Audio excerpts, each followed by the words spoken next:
அனைவருக்கும் இனிய காலை வணக்கம். மோயூர்லேருந்து ராஜமாணிக்கம். மண்ணும் பயனுற வேண்டும், அதில் வாழ் மக்களும் பயனுற வேண்டும். இன்பங்கள் நிறைந்து எல்லோரும் இன்புற்று வாழ வேண்டும். இயற்கையோடு வாழ்வோம், என்றும் இன்பமாயிருப்போம். இன்றைய காலகட்டத்தில் இந்த நீரிழிவு நோய், சுகர் கிட்டத்தட்ட ரொம்ப கஷ்டங்க இது. ஏன்னா 100க்கு ஒரு 20 பேர், ஏன் 25 பேர், அதிகம் பேர் கூட இருக்கிறாங்க. இன்றைக்கி கௌரவமாக சொல்லிக்கிறாங்க, உனக்கு எவ்வளோ இருக்குது அப்படி இப்படின்னு கௌரவமாக கேட்டுக்கிறாங்க. எனக்கு 150 இருக்குது, 160 இருக்குது, எனக்கு 200 இருக்குது, 300 இருக்குது, இப்படின்னு பெருமையாக சொல்லிக்கிறாங்க. இது ஒரு ஃபேஷனாக போயிடுச்சுங்க. இந்த சுகர் வந்தவங்களுக்கெல்லாம் பாவங்க, கொடுமைங்க. அது நானும் அனுபவிச்சுன்னு தான் இருக்கிறேங்க. எனக்கு சுகர் வந்துச்சுங்க. கிட்டத்தட்ட 9 வருஷம் ஆகுதுங்க. இந்த 9 வருஷத்தில் நானும் என்னென்னவோ மாத்திரை சாப்பிட்டுக்கிறேன். என்னென்னவோ இயற்கை மருத்துவத்தில் சொன்னாங்க, இதை டப்பாவில் அடைச்சி வைக்கிறோம், இதை சாப்பிட்டீங்கன்னா சரியாயிடும், நல்லா பார்த்தேங்க. ஆனால் இருந்தாலும் அந்த மருந்தெல்லாம் ஓரளவுக்கு தான் வேலை செய்யுது. ஆனால் இருந்தாலும் சில முறைகளை நானே பின்பற்றின்னு வரேன். இந்த நீரிழிவு நோய்க்கு காரணம் இது ரொம்ப எய்ட்ஸை விட தொல்லைங்க. எய்ட்ஸ் வந்தவங்க கூட எய்ட்ஸ் வந்தவங்க நல்ல கறியை மீனை சாப்பிட்டு திருப்தியாக சாப்பிட்டு சாவாங்க. இந்த சுகர் வந்துட்டாலே எதையும் சாப்பிட முடியலைங்க. எதையும் அளவோடு தான் சாப்பிட்றதாகுது. இதுக்கு காரணம் நம்ம இயற்கையை மறந்துட்டுங்க. ஆமாங்க, இயற்கையை நம்ம செயற்கையாக இன்றைக்கி சாப்பிட்டு பல துன்பங்களை இன்றைக்கி அனுபவிச்சுன்னு வரோம். ஏன் வந்தது? உழைப்பு கம்மியாயிடுச்சிங்க. இன்றைக்கி டவுனில் அதிகமாக இருக்குது, கிராமத்தில் கொஞ்சமாக இருக்குது. இன்றைக்கி வந்து உழைக்கிறவன் நல்லா இருக்கிறாங்க, ஒரு பிரச்சனையும் கிடையாது, எல்லாத்தையும் சாப்பிட்றான், நல்லா இருக்குது. உழைப்பு இல்லாதவனுக்கு, ஏன்னா உழைக்கிறவங்களுக்கு இந்த உடம்புல ஏற்கனவே நம்ம சாப்பிட்ற சாப்பாட்டில் நல்ல சர்க்கரை கெட்ட சர்க்கரைன்னு ஒன்று இருக்குதுங்க. உழைக்கிறவனுக்கு இந்த கெட்ட சர்க்கரை ஆட்டோமேட்டிக்காக வெளியே போயிடும். உழைக்காதவனுக்கு கண்டிப்பாக தேங்காய் தான் செய்யும். அதுக்கு நம்ம மருத்துவம் பண்ணி தான் ஆகணும். அடுத்தது, நம்ம இப்போ சாப்பிட்ற சாப்பாடெலாம் இயற்கையிலேருந்து ஒரு சாப்பாட்டை செயற்கையாக சாப்பிட்டுனுக்குறாங்க. ஏன்னா அந்த காலத்தில் கைக்குத்தல் அரிசின்னு சாப்பிட்டாங்க. இன்றைக்கி குத்த முடியுமா? முடியாது. இன்றைக்கி ஃபேஷனாக போச்சுங்க, அரிசி வெள்ளையாக இருக்கணுங்க. ஏன்னா இயற்கையிலே பார்த்திங்கன்னா இந்த அரிசியில் ஏற்கனவே ஒவ்வொரு உணவு தானியத்திலையும் சரி, உணவு பொருட்கள்லையும் சரி, ஏற்கனவே அந்த கடவுள் நம்ம கொடுத்துருக்கிறார். ஆனால் அந்த இயற்கையை நாம் நீக்கிட்டு சாப்பிட்டுங்கிறோம். ஏன்னா ஒவ்வொரு அரிசியிலையும் மேலே பட்டன் ஒன்று இருக்குதுங்க. அரிசிக்கு மேலே பழுப்பு கலரில் இருக்குங்க. அதை இன்றைக்கி என்றைக்கு ரைஸ் மில் வந்துச்சோ அன்றைக்கே போச்சுங்க. அதை இழைச்சி வெளியே தள்ளிடுறோம். அதை சாப்பிட்டு மாடு நல்லாகுது, சும்மா சொல்லக்கூடாது. இன்றைக்கி எல்லா விலங்கினங்களும், தாவரத்தை ஒன்றுங்கிற விலங்கினங்கள்லாம் இன்றைக்கி சுகர்னு ஒன்றும் அனுபவிக்கலை. ஏன்னா அது இயற்கையாக சாப்பிடுது. நாம் தான் அந்த இயற்கை சாப்பாட்டை நம்ம என்ன பண்ணிடுறோம், செயற்கையாக மாற்றிடுறோம். இன்றைக்கி ரைஸ் மில் வந்ததுலேருந்து பூரா நெல்லில் இருக்கிற அந்த மேலே இருக்கிற பழுப்பு கலரில் இருக்கிற எல்லாத்தையும் நீக்கிட்டு வெள்ளையாக சாப்பிட்டுக்கிறோம். ஏன்னா அதுதான் அந்த அரிசியை சுகரை உற்பத்தி பண்ணுதுன்னா அதை தடுக்கக்கூடியது. பாருங்கள், இந்த உருளைக்கிழங்க நம்ம தோலோடு சாப்பிட்டோம்னா கண்டிப்பாக நம்மளுக்கு அந்த வாயு பிரச்சனை இல்லைங்க. முருங்கைக்காய் கூட முத்தி சாப்பிட்டா வாயுங்க, அது பிஞ்சை சாப்பிட்டா வாயு இல்லைங்க. எல்லாமே அதுதாங்க. மல்லாட்டை பயிர் எடுத்துங்களேன், அந்த மல்லாட்டை பயிரோட தோலோட சாப்பிட்டா ஒரு பிரச்சனை இல்லைங்க. தோல் இல்லாமல் நீக்கி சாப்பிட்டா தான் அது தேவையில்லாத, ஏன்னா அது குறைக்கக்கூடிய தன்மை அதுக்கு இருக்குதுங்க. அதை நம்ம என்ன பண்ணுறோம், அதை நீக்கிட்டு சாப்பிட்றோம். அந்த காலத்தில் கருப்பட்டின்னு சொல்லுவாங்க, வெல்லம் சொல்லுவாங்க. இந்த வெல்லத்தை சாப்பிட்டாங்க, ஒரு பிரச்சனையும் கிடையாது. ஆனால் இன்றைக்கி என்ன பண்ணுறாங்க, அதே கரும்பை ஆலையில் விட்டு வெள்ளையாக மாற்றி கொடுக்குறாங்க. பல பொருளெல்லாம் சேர்த்து அதை வெள்ளையாக மாற்றிடுறாங்க. அதே போல் நம்ம இன்றைக்கி ஃபேஷனாக நம்ம நம்ம பால் வாங்கி டீ குடிச்சிக்கிறோங்க. ஆனால் சர்க்கரையை போட்டு தாங்க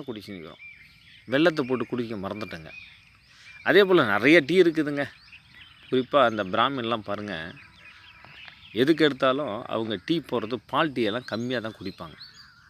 மற்றெல்லாம் மூலிகை டீ தாங்க. கொத்தமல்லி போட்டு அது டீ குடிப்பாங்க. அடுத்து இஞ்சி டீ, எல்லாம் வெல்லம் சேர்த்து தான்.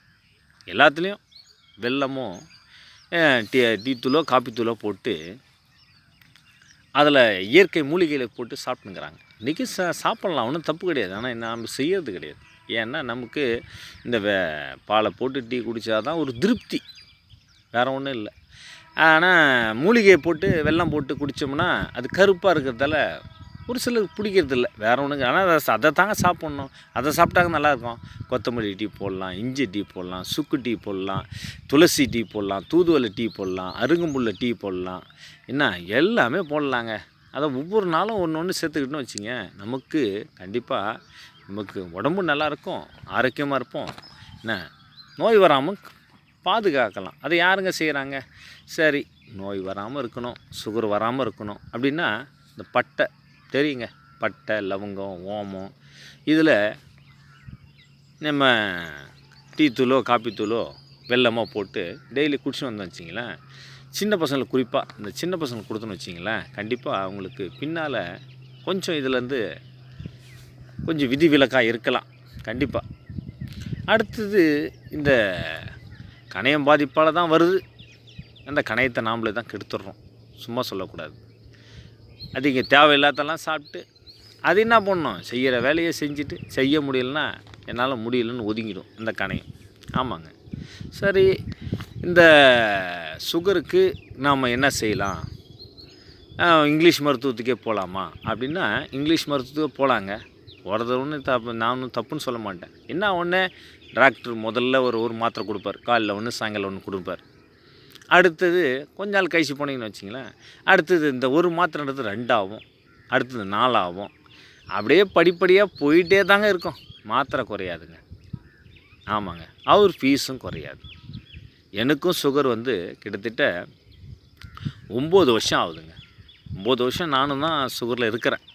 ஆனால் இருந்தாலும் நானும் தான் நிறையா மாத்திரை சாப்பிட்டு பார்த்தேங்க இன்னாண்டத்தி. சரி, இயற்கைக்கு மாறலாமா அப்படின்ட்டு என்னென்னவோ சொன்னாங்க, இதை சாப்பிடுங்க, அதை சாப்பிடுங்க, இதை சாப்பிடுங்க, இன்னாண்டத்தி டப்பாவெல்லாம் கொடுத்தாங்க. அதையும் 400, 500, 1000, 2000 போட்டு வாங்கி வந்து சாப்பிட்டு பார்த்தேங்க. இன்றைக்கி கூட டெய்லி ஃபோன் பண்ணி, உங்களுக்கு சுகர் இருக்குதா, எங்கள் மாத்திரை சாப்பிடுங்க, எங்கள் மருந்து சாப்பிடுங்க அப்படின்னு டெய்லி ஃபோன் பண்ணி கூட கேட்டுன்னு இருக்கிறாங்க. ஏன் சார், நான் கூட கேட்குறேன், ஏங்க சரியாயிடுமா சீக்கிரம்? சரியாயிடும். ஆனால் சொல்ல மாட்டேங்கிறாங்க.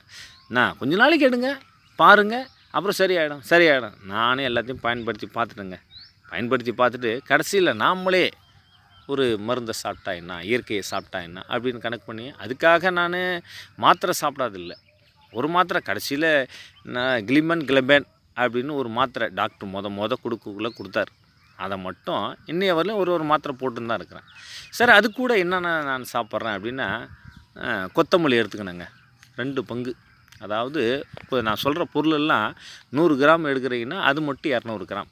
அப்போ கொத்தமல்லி எடுத்துக்கணும். அடுத்தது சீரகம், அடுத்தது வெந்தயம், இதை எடுத்துக்கணுங்க. இதை பொன்வறுவலாக வறுத்து அதை கொஞ்சம் காய வச்சுக்கணும், வேறு ஒன்றும் இல்லை.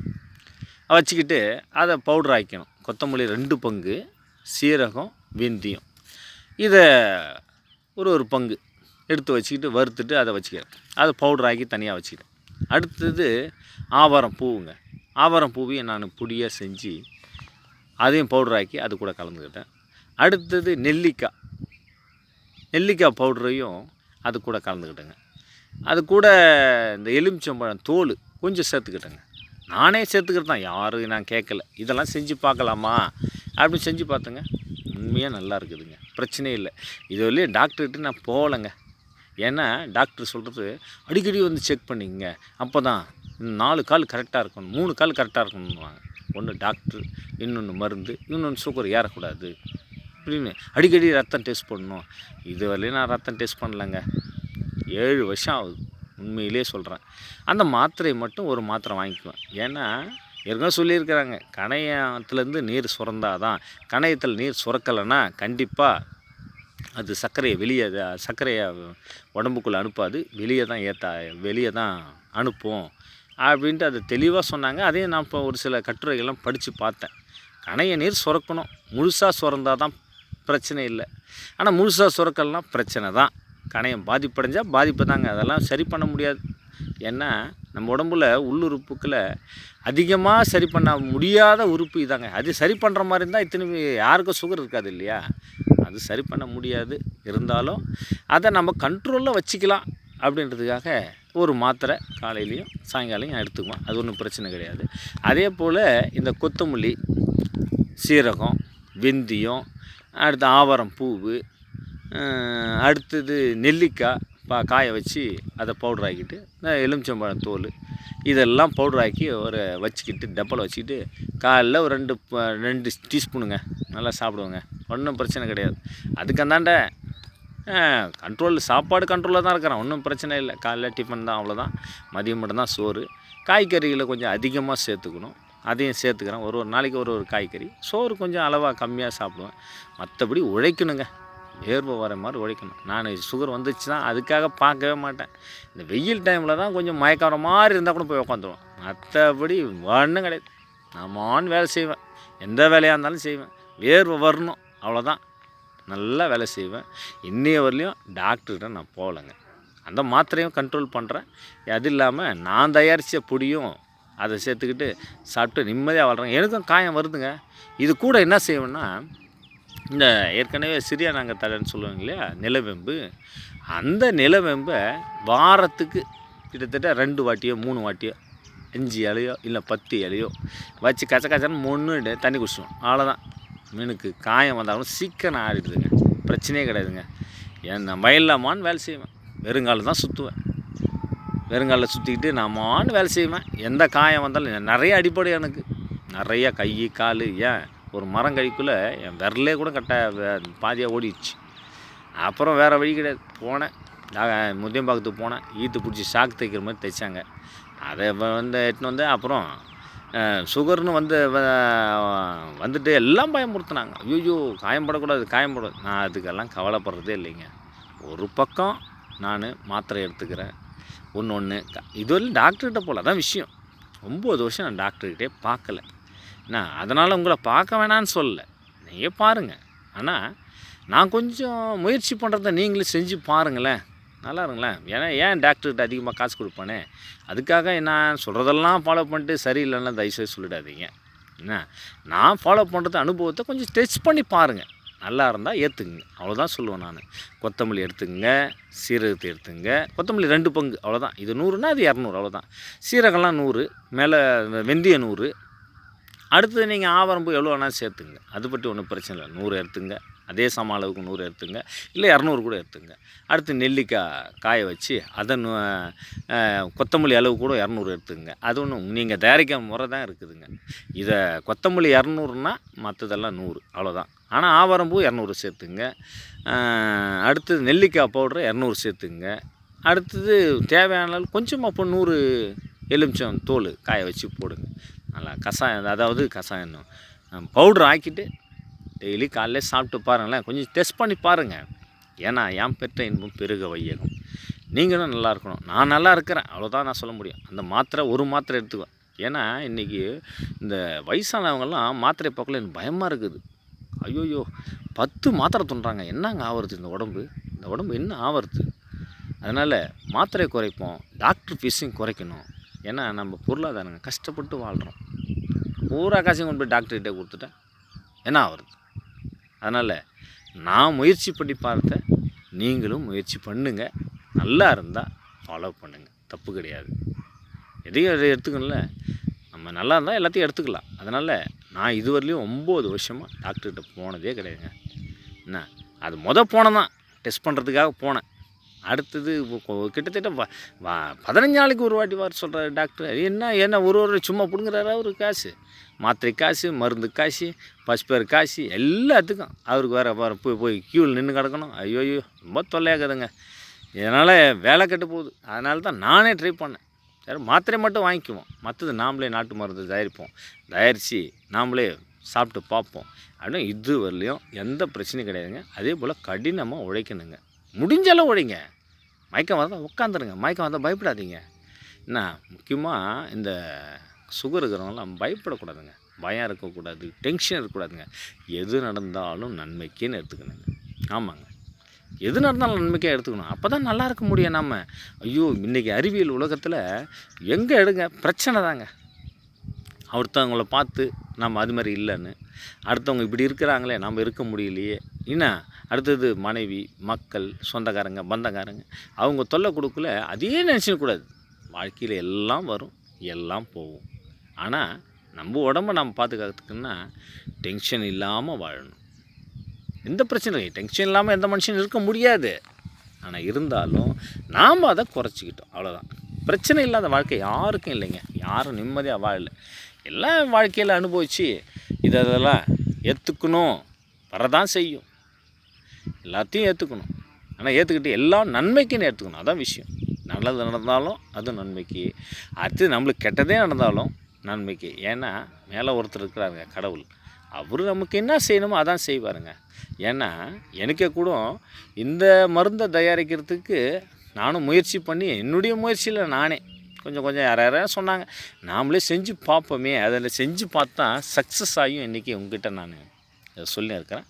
அதனால் இந்த மருந்தை நீங்கள் தயாரித்து நம்ம இயற்கையாக கிடைக்கிற இந்த கொத்தமல்லி, சீரகம், வெந்தயம், ஆவாரம் பூவு, அடுத்தது நெல்லிக்காய், இதெல்லாம் செஞ்சு இதெல்லாம் பவுடர் ஆக்கி நீங்கள் செஞ்சு பாருங்கள்.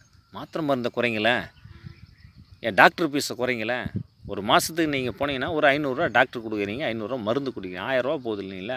ஆனால் நீங்கள் வெறும் மாத்திரை மட்டும் எடுத்துக்கிட்டு இந்த மூலிகை நம்ம சொல்கிற இந்த மூலிகையெல்லாம் பவுடரெல்லாம் நீங்கள் செஞ்சிங்கன்னா கண்டிப்பாக மாதத்தில் 200 போகுதுங்க. 220 மருந்து, அவ்வளோதான் மாத்திரை. அது 201 அட்டே போதும்.